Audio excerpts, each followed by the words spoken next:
នៅវេលាយប់ថ្ងៃអាទិត្យទី1ខែមិថុនាឆ្នាំ2025សម្ដេចមហាបវរធិបតីហ៊ុនម៉ាណែតនាយករដ្ឋមន្ត្រីនៃព្រះរាជាណាចក្រកម្ពុជាបានសរសេរសារបង្ហោះនៅលើបណ្ដាញសង្គមការងារផ្លូវការរបស់សម្ដេចពាក់ព័ន្ធនឹងសភាពការនៅតំបន់ព្រំដែនកម្ពុជាថៃក្នុងខ្លឹមសារដូចតទៅនេះក្រោយពីត្រឡប់ពីបំពេញបេសកកម្មក្រៅប្រទេសថ្ងៃនេះខ្ញុំបានជួបប្រជុំជាមួយថ្នាក់ដឹកនាំកងទ័ពរបស់យើងនៅព្រំដែនដើម្បីស្ដាប់នៅរបាយការណ៍ពីសភាពការជាក់ស្ដែងនៅព្រំដែនកម្ពុជាថៃដោយខ្ញុំបានបញ្ជាក់រួចហើយ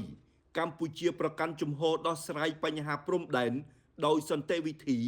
តាមរយៈការប្រើប្រាស់យន្តការបច្ចេកទេសនិងច្បាប់អន្តរជាតិជាគោលក្នុងន័យនេះខ្ញុំបានបញ្ជាឲ្យគណៈកម្មការព្រំដែនចម្រុះ JBC កម្ពុជា1រៀបចំការប្រជុំ JBC ជាមួយភាគីថៃជាបន្ទាន់ដើម្បីដោះស្រាយបញ្ហាព្រំដែននិងបន្តការងារវាស់វែងខណ្ឌសីមា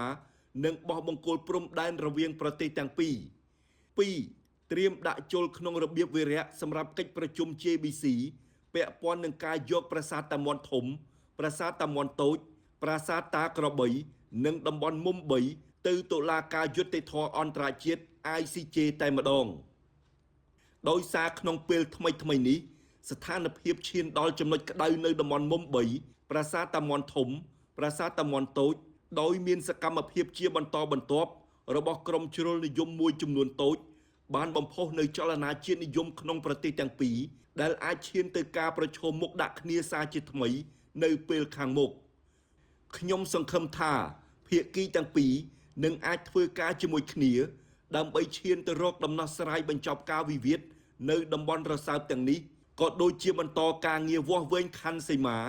និងបោះបង្គោលព្រំដែននៅតំបន់មិនទាន់ឯកភាពគ្នាដោយសន្តិវិធី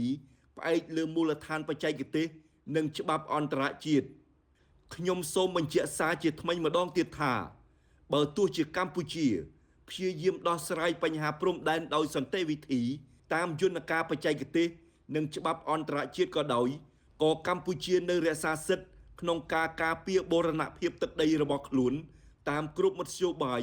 រួមទាំងការប្រើប្រាស់កងកម្លាំងប្រដាប់អាវុធក្នុងករណីមានការព្យាយាមឈ្លានពានបូរណភាពទឹកដីកម្ពុជាដោយប្រើប្រាស់កម្លាំងកងទ័ព